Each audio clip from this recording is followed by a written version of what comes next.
a Voice Boxx TV exclusive powered by Voice Boxx Studios. Because righteousness govern the world. Broadcasting live and direct from the rolling red hills on the outskirts of Kingston, Jamaica. From a magical place at the intersection of words, sound, and power. The red light is on. Your dial is set. The frequency in tune to the Rootsland podcast. Stories that are music to your ears. Nobody dies from marijuana. No one can stop it. Brother Henry, I don't like this. I don't like this at all. He's been there a while now. I don't like it either, but Tex can handle himself. He's a pretty skilled negotiator. But these Jamaican police, they don't play. I told you we should have went through Ocho Rios. I don't know why Tex came this way. Brownstone? I agreed with Brother Nelson, but it was a little late to start second-guessing strategies. Tex wanted to take this route to Montego Bay for just this reason. We all had our parts to play. Nelson, the unaware cab driver, taking a fare to Montego Bay from Kingston. I, the innocent tourist, on my way to see Reggae Sunsplash. And Tex, well, he was Tex. He didn't play. But hopefully the officer he was talking to in the squad car, he did. We were pulled over at a police checkpoint in Brownstown, a small town nestled in the Jamaican countryside, blessed with lush farms and gentle rolling hills, and one main road with a bustling marketplace. Just north of 9 miles in St. Anne's Bay, where Bob Marley was born and buried, and south of Discovery Bay, where Columbus first landed on the island.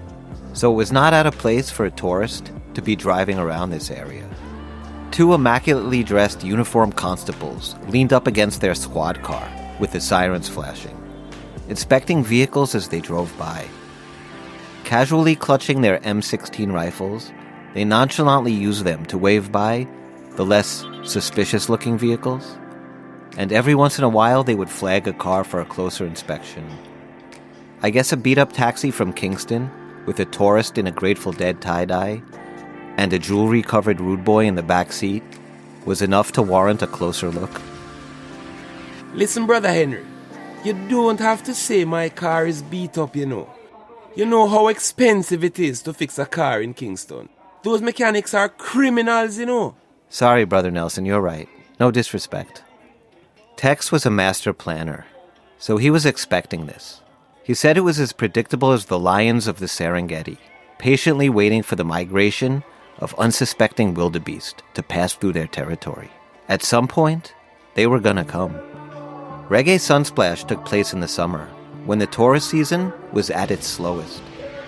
Originally, when they were seeking approval for the International Reggae Festival, the planners of the event set the show in August during the tourist drought as a way to entice skeptical conservative city officials. As the event grew, it became a welcomed off-season boom for the city of Montego Bay and its hungry hotel owners, restaurateurs, transportation companies, and of course police. This was a short window of time to feast in between the seasonal migration of American and Canadian tourists. The question was how much food they wanted versus how much food Tex wanted to feed them. Tex told us that small-town police were more amicable to finding quick resolutions to these situations without having to involve other branches of the Jamaican judicial system. In other words, they were more open to bribes.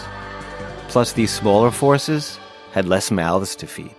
But the negotiating process would get a lot more complicated if the cops actually opened the trunk and smelled a compressed pound of freshly grown indica bud after it's been sitting in a hot car all day. It was like we killed a skunk on the drive, and he let out one last super death revenge spray.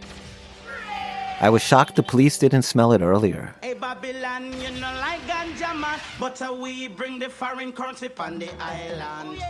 Because of the global impact of reggae and the rise of Rasta culture, the island of Jamaica and the plant of marijuana, or Ganja as it's called, are forever joined as one. Jah Rastafari. Not all Jamaicans have always been thrilled with this phenomena. Sensimilia and reggae have always been a major draw for the island's tourism industry. And yet, at the time, it was still illegal to cultivate, possess, or smoke it in Jamaica.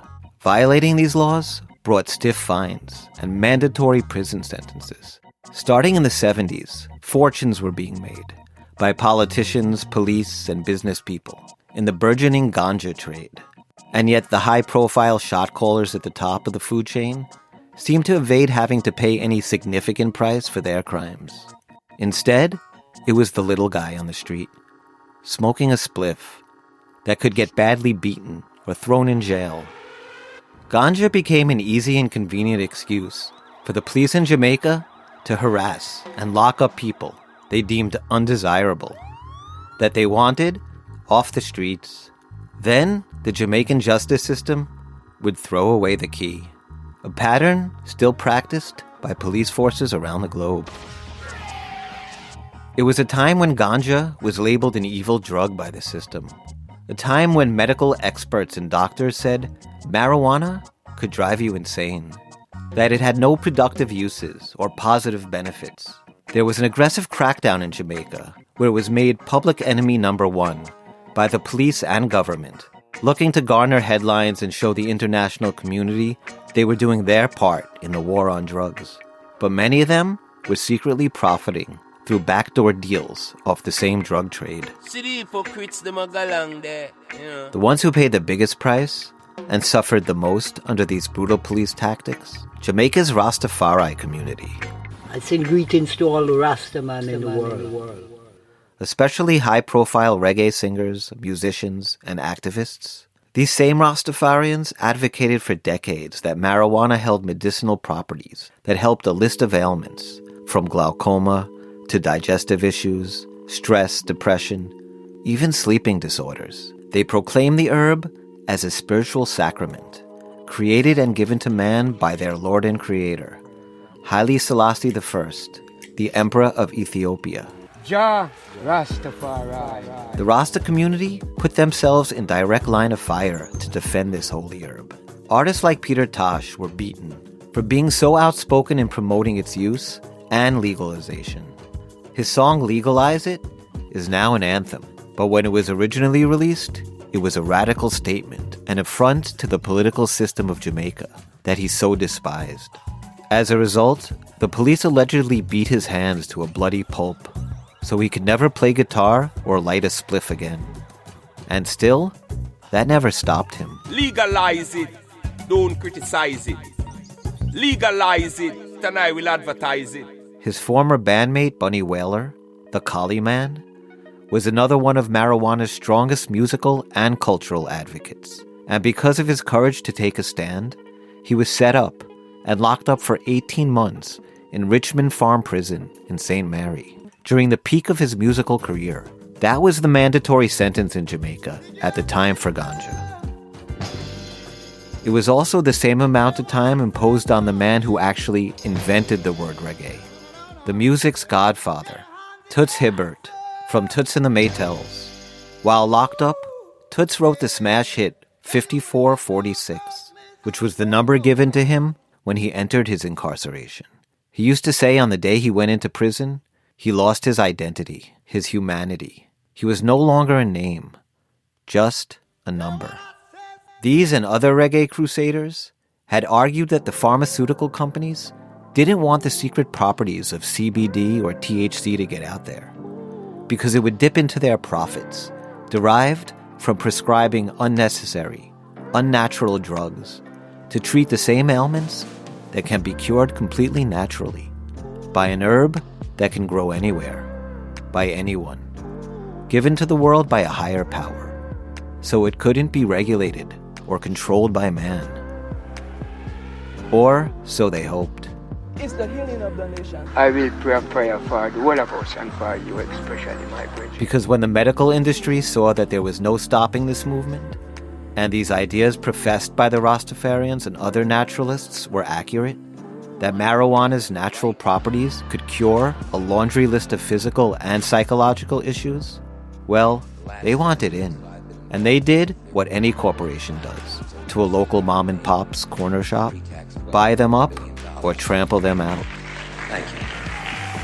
And now that Big Pharma has their tentacles fully wrapped around the cannabis industry, a medical miracle is happening right before our eyes. Greed, for lack of a better word, is good. This harmful Schedule I narcotic that had been ostracized for decades as a dangerous drug by a system that sent millions to prison, cost countless people their jobs and lives, Greed is right. all of a sudden is now being hailed as this miracle cure-all by the same companies, doctors, and corrupt medical system that spent decades fighting against its legalization? Greed works. Hey Babylon, you know like ganja man, but we bring the foreign currency on the island. Oh, yeah. Do Babylon no bother charge me, sir? You see, it's almost 4 o'clock now, and I am frightened. Me really frightened. What Nelson was referring to was what Tex told us earlier, that we needed to be in Montego Bay before 5. What happens Friday at 5? All the courthouses on the island will close, which meant if we got arrested after 5, we couldn't post bail till Monday morning at 9 o'clock. That's when the courts open back. Instead of spending the weekend sipping pina coladas and jamming to reggae music, I'd be locked up in a jail cell in Brownstown. Something that was not on my bucket list. And I was not looking forward to calling my mother from a Jamaican jail cell. Jeez, Tex, man, you scared me. What's up? Hand me the backstage passes for the show. Why? Why, Tex? Just get me the Rastafari badges, bro. Tex, why do you need those? Get me them now. Oh, man, don't tell me you're going to give the police our passes. It took me forever to get them. If you don't, you're going to spend the weekend sleeping, standing up in a crowded jail cell and shitting in a Rastafari bucket. So get the passes. Well, Tex, since you put it that way, here you go. Tell the police to enjoy the show. Do Babylon no bother charge me, sir? Do Babylon no bother charge me, sir? In 1494, when Christopher Columbus arrived in Montego Bay, he named it Golfo de Bien Tiempo, or Good Weather Gulf. The name was optimistic, but we already know for the Arawak tribe that greeted him on the shore, the story does not end well. Located on the north coast, Mo Bay has a history as a port city, an agricultural community which at one point became the center for the island's sugarcane industry. Beautiful natural beaches, carved in and out of a rugged coastline, are surrounded by fertile valleys and mountains in the distance that at the right time of day blend as one with the clouds on the horizon. When an airstrip was built by the U.S. Air Force in the Second World War and then converted into an international airport, Montego Bay became a tourism mecca that attracted major hotel chains, cruise lines, and restaurants.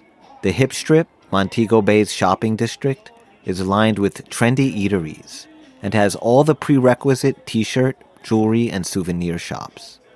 But if you step off the main, you can get a taste of the real Jamaica, both in the savory street cuisine and their spicy attitudes.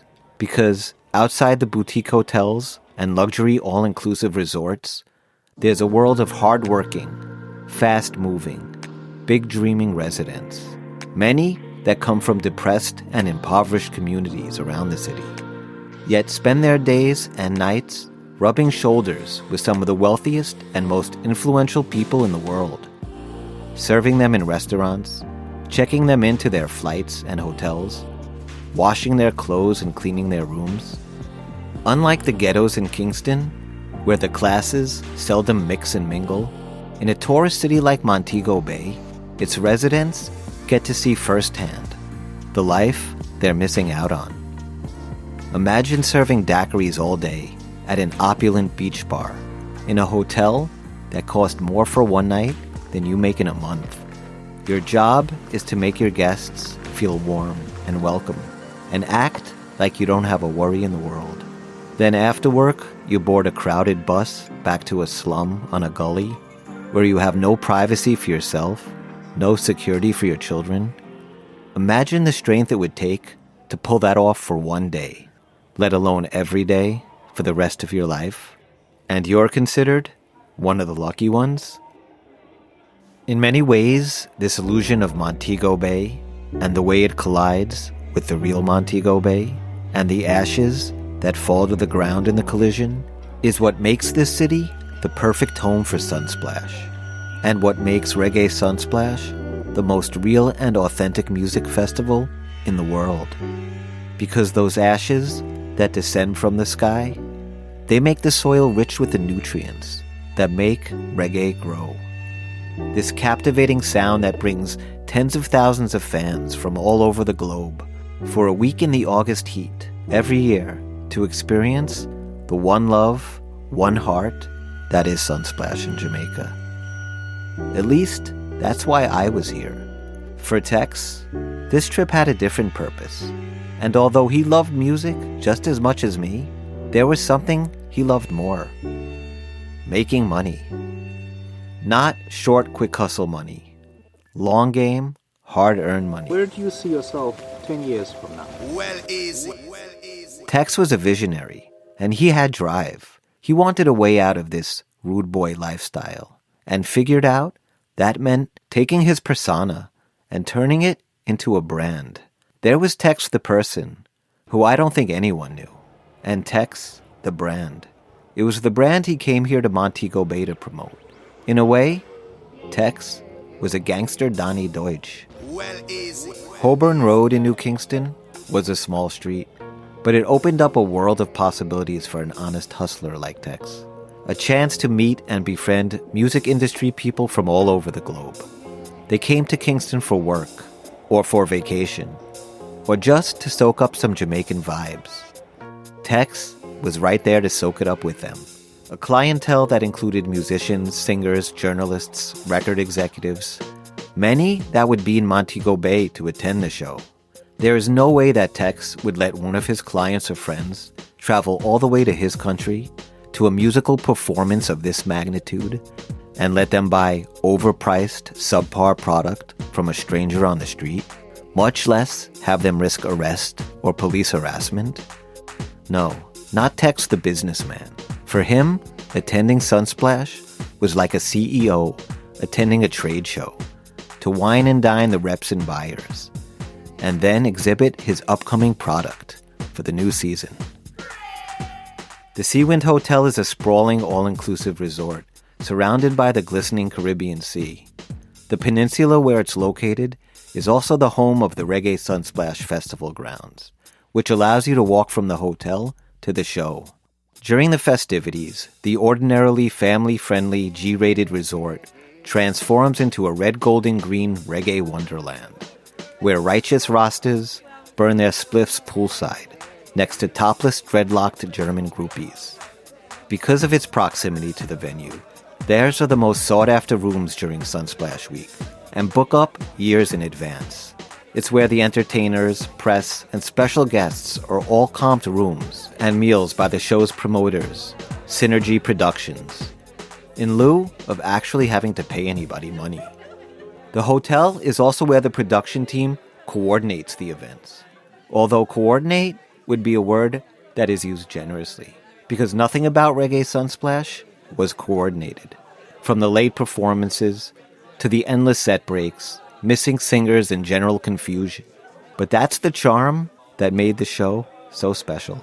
The Seawind was also the place Tex picked to set up his pop-up weed shop in a small suite overlooking the pool in the North Tower.